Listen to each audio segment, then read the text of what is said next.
Fala galera, aqui quem fala é o Ego, trazendo mais um vídeo. Então galera, tô trazendo aqui um vídeo de um servidor. Eu vou deixar o link aí na descrição. E esse é o nosso primeiro vídeo. Vamos aqui jogar uma partida. Eu vou ensinar vocês. Vão aqui, bota barra. Eita, porque o Wi-Fi que eu tô usando ele fica saindo e entrando, saindo e entrando. É por isso é chato. Mas vamos entrar de novo. Você bota sua senha.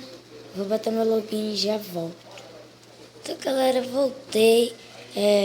Então você bota barra, registre sua senha, como você pode criar. E quando sair, quiser entrar de novo, só botar barra login e sua senha. Então tá, vamos pra partida e já volto. Sim galera, pra ir pra partida você tem que ir kit PVP. Opa aí, Wi-Fi de novo, eu não tô dizendo. Mas o canto que eu tô é o melhor canto. Mas de vez em quando não dá, de vez em quando dá.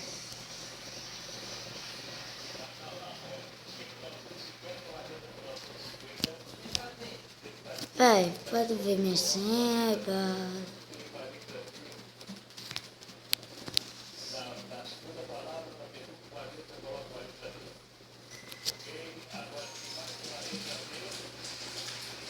Sim.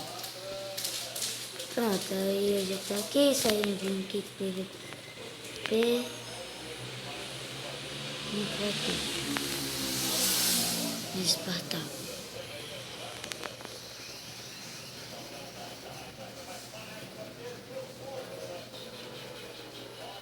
Acho que vai bugar. Que saiu? F. Vamos entrar em outro. Se eu conseguir.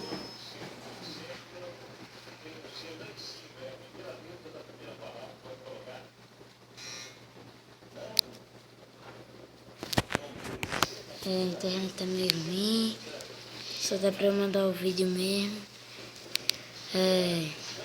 Às vezes eu nem gravo, jogo uma partidinha por causa dele. Então tá. Agora eu vou tentar aqui e já volto. Então galera, voltei. Não deu pra entrar no server por causa dele, que vocês já sabem. É por causa disso eu vou ter que entrar para o meu vídeo. Vou terminar por aqui. Valeu, tchau. Tá vendo? Apareceu isso. É chato. Mas então, valeu galera.